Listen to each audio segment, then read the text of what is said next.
Bonjour bien-aimé, que l'amour de Dieu soit avec toi. Nous allons aujourd'hui lire Apocalypse, chapitre 6, des versets 1 à 8. Auparavant, rendons gloire à Dieu. Grâce soit rendue à Dieu par Jésus-Christ. Amen. Béni soit le Père, le Fils et le Saint-Esprit. Amen.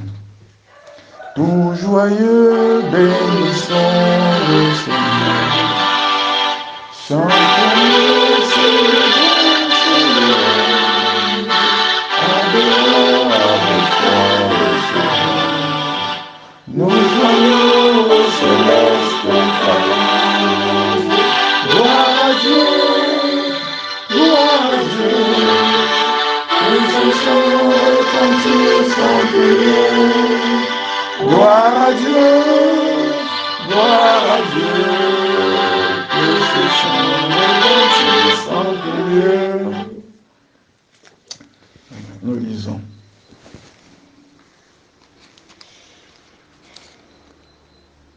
Je regardais quand l'agneau ouvrit un des 7 sceaux, et j'entendis l'un des 4 êtres vivants qui disait, comme d'une voix de tonnerre, « Viens !» Je regardai, et voici parut un cheval blanc. Celui qui le montait avait un arc. Une couronne lui fut donnée, et il partit en vainqueur et pour vaincre. Quand il ouvrit le second sceau, j'entendis le second être vivant qui disait, « Viens !» Et il sortit un autre cheval roux. Celui qui le montait reçut le pouvoir d'enlever la paix de la terre, afin que les hommes s'égorgent les uns les autres, et une grande épée lui fut donnée. Quand il ouvrit le troisième sceau, j'entendis le troisième être vivant qui disait, « Viens !» Je regardai, et voici parut un chevalier noir. Celui qui le montait tenait une balance dans sa main. Et j'entendis au milieu des 4 êtres vivants une voix qui disait, « Une mesure de blé pour un denier, et 3 mesures d'orge pour un denier. Mais ne fais point de mal à l'huile et au vin. » Quand il ouvrit le 4e sceau, j'entendis la voix du 4e être vivant qui disait, « Viens !» Je regardai, et voici parut un cheval d'une couleur pâle. Celui qui le montait se nommait la mort, et le séjour des morts l'accompagnait.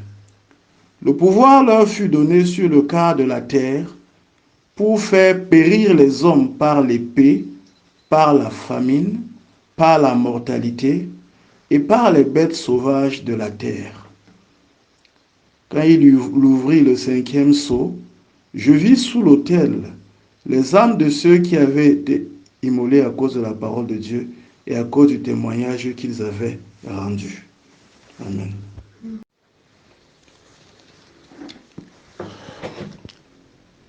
Ce livre, en fait, ce chapitre de l'Apocalypse nous rappelle simplement un certain nombre de malheurs qui viennent sur la terre dans le cadre de la fin des temps. Divers malheurs viennent à travers ces divers êtres qui montent des chevaux et qui partent.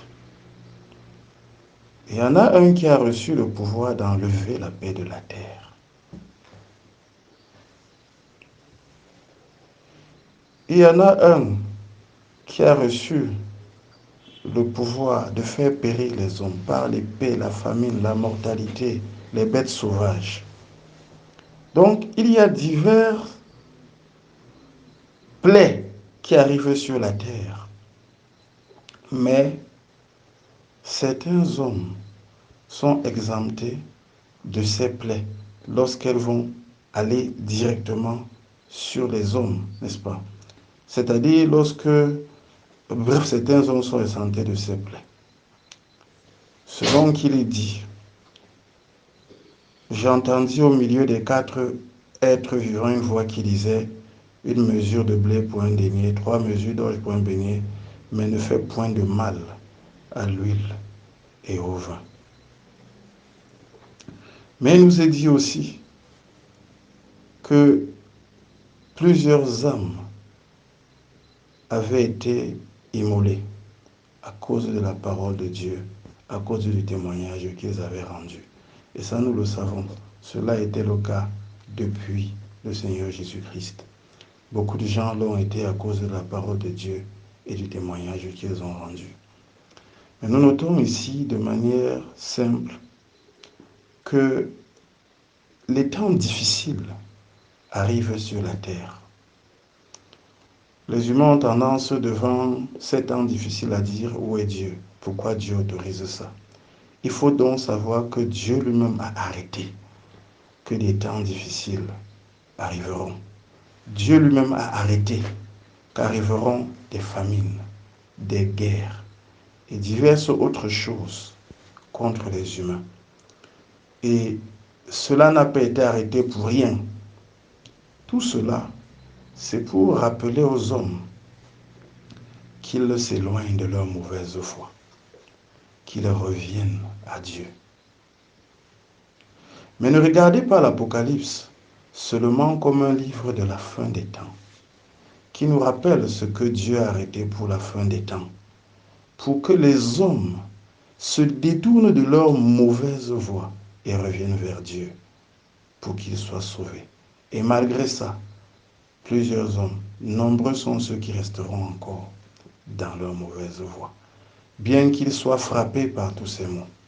Mais aujourd'hui, comme je le disais l'autre jour, la fin du monde, pour chacun d'entre nous, n'est pas simplement le jour où Jésus revient. La fin du monde pour chacun d'entre nous commence simplement au jour où il quitte la terre. Il en est de même du récit de l'Apocalypse. Pour plusieurs d'entre nous, tous ces mots ou ces mots qui sont décrits n'attendent pas forcément le jour où ils s'accompliront pour l'entièreté des hommes sur la terre. Je veux dire, pour ceux-là qui ne sont pas sous le sceau de Dieu. Non, aujourd'hui encore, Dieu envoie des calamités. Dieu envoie des désastres. Dieu envoie des famines et des choses similaires. Dans la vie de certaines personnes, de certains individus, qui refusent de marcher sur la voie de Dieu, qui sont rebelles à tout ce que Dieu leur a demandé de faire, pour qu'ils pensent à nouveau à Dieu, pour qu'ils se détournent de leur conduite, pour qu'ils inclinent leur cœur à Dieu et qu'ils se convertissent et que Dieu les guérisse et que Dieu les délivre. Donc, bien-aimé, lorsque tu as l'impression qu'il y a une apocalypse dans ta vie, lorsque tu as l'impression que toutes sortes de malheurs s'abattent sur toi, arrête-toi et regarde ta vie. Interroge-la pour savoir si tu marches dans la voie de Dieu. Parce qu'en fait, ça peut simplement être ton apocalypse que Dieu t'a envoyé pour que tu te répandes et que tu reviennes sur la voie de Dieu. Lorsque nous allons voir dans nos peuples ce genre de calamité, nous avons fait face récemment à une forte sécheresse. Les gens ne s'en sont peut-être pas rendus compte, mais une bonne partie du monde a fait face à une très forte sécheresse, suivie par, comme nous l'avons vu, de très fortes inondations. Et très probablement, ce n'est pas la fin. Très probablement, nous allons faire face encore à des sécheresses, à des problèmes d'agriculture et autres. Il ne faudrait pas que nous regardions cela les yeux fermés avec la politique de l'autruche, que nous ne nous rendions pas compte des signes et que nous ne nous tournions pas vers Dieu. C'est encore le moment de tourner à Dieu, de se rendre compte que derrière ces signes, Dieu nous demande de nous détourner de notre conduite et de revenir simplement à lui. Alors, si nous ne le faisons pas, nous allons observer. Nous allons simplement observer dans nos vies, dans la nation, les signes de l'Apocalypse. Lorsque chacun verra cela, qu'il pense, qu'il se souvienne qu'il doit retourner à Dieu et marcher dans la voie de Dieu. Amen. Nous te disons merci Seigneur. Merci mon Dieu. Nous te disons merci Seigneur. Merci Seigneur. Merci mon Dieu. Nous te disons merci Seigneur. Merci mon Dieu. Nous te disons merci. Merci Seigneur. Merci mon Dieu. Nous te disons Merci Seigneur. Merci mon Dieu. Nous te disons merci. Merci Seigneur. Merci mon Dieu. Merci, ô éternel Dieu Tout-Puissant. Merci pour ton amour, ô Père. Merci, ô Dieu, car tu nous préviens. Car tu nous préviens de ce qui va arriver, ô Dieu. Merci, ô Père éternel, car tu nous rappelles encore que tu nous appelles, que tu nous demandes d'incliner nos cœurs vers toi, ô Père éternel. Après nous avoir rappelé, ô Dieu, que ce n'est pas en écoutant la parole que nous sommes justifiés, mais en la mettant en pratique. Après nous avoir rappelé, ô Père, que nous ne demeurions pas dans le péché, mais que nous nous tournions résolument vers toi et que nous acceptions de nous mettre dans ta voie, ô Père. Tu nous rappelles encore, ô Dieu, les punitions, les choses que tu as prévues pour ceux-là qui continuent d'endurcir leur cœur. Les choses que tu as prévues pour les peuples qui endurcissent leur cœur, pour les individus. Ô Père éternel, merci de nous prévenir de ce qui va arriver. Ô Dieu Tout-Puissant, merci parce que tu nous rappelles encore que nous devons revenir à toi et que nous devons marcher dans ta voie. Ô Père éternel, gloire à toi. Je prie, ô Dieu, afin que les uns et les autres aient la force et la volonté de se remettre devant toi, ô Dieu, de tourner leur cœur à toi. Je prie pour que dans la nation, que chacun se tourne vers toi, que chacun se mette le genou devant toi, se repente de ses péchés et marche selon tes voies. Ô Dieu Tout-Puissant, délivre-nous, délivre la nation, libère tous les prisonniers spirituels, ô Dieu, des chaînes dans lesquelles ils sont liés, qui les empêchent de revenir vers toi. Qu'au moins ces chaînes soient brisées et qu'ils puissent revenir vers toi, ô Dieu. Je t'en prie, t'en supplie, ô Père, au nom de Jésus-Christ. Manifeste-toi ce jour en chacun. Amen.